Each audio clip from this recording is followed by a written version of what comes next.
what do you tell to people who is afraid to go for it, go after the gifts or after the truth? They fear, and the fear paralyzes them.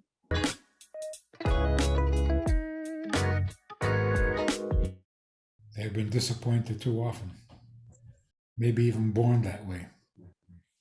And people are born with certain baggage. Some people are born with anger. They're born with it. Some people are born with fear. Being born is scary. I don't know if I mentioned this to you, but David HaMelech says in Tehillim, Ki avi ve'imi azavuni, v'Hashem ya'asfeni. What is he talking about? His mother and father never abandoned him. He's talking about the moment of conception. Yeah, you heard that? You did? You heard it? Not from you, but I heard it before, yeah. At the moment of conception, the mother and the father are sleeping. So there's a terrible fear. Everything is changing. The neshama is coming down into a body what doesn't know how to handle this, and nobody there to help him. So what calmed him down then? Hashem ya'asveni. He felt God taking care. The second time that every fetus experiences God's presence is at birth. Gam ke'elech begeitz al mavet lo irara ki ata imadi. What is this Gates al Mavet? The birth experience, yeah.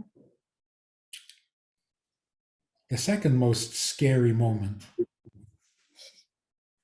And what helps you survive that fear? Ki ata imodi. So look at the difference. The first time it says, Hashem ya'asfeni, not ata. The second time at birth, it's ata imadi. Why? Because, oh yeah, I know you. I know you from conception. So it's you again. But the first time he can't say you. That's familiar. So everyone who survives birth has already experienced God twice. But then the trauma erases the memory. Why does it do that? Yeah. You don't remember being in heaven before you were conceived. You don't remember being conceived. And you don't remember the 9 months that are heavenly. And a person says, my life began bad. It was bad right from the start. No, not from the start. The 9 months of pregnancy are heavenly. Mm. So the first part of your life was wonderful. 9 months of, unless the mother was suffering and the baby was suffering with the mother. So every person is born with some baggage. Fear, anger, resentment, didn't want to be born. It was forced, so now it's upset. Stop forcing me, stop telling me what to do. It's because of the baggage that you're born with. But together with that baggage comes the good memories of God being your babysitter.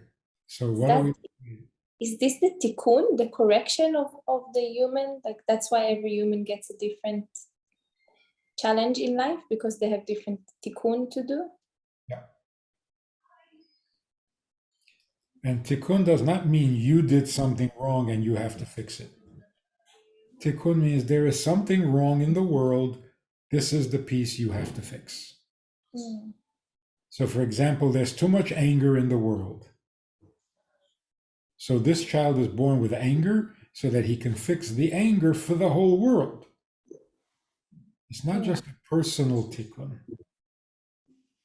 It's not self-help. So you overcome the challenge in order to be able to help others eventually to do the same thing. or to And help then, yourself.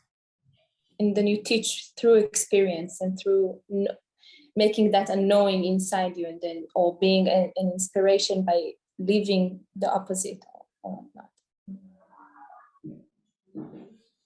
So that's what Ivdu et Hashem means. Don't work on fixing yourself.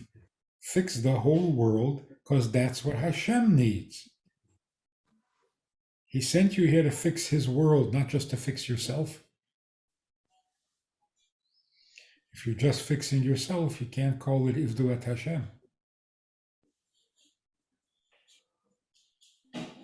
You're just serving yourself. And that alone gives people more courage. It's so much easier, so much happier to do for somebody else. So much more satisfying. Yeah.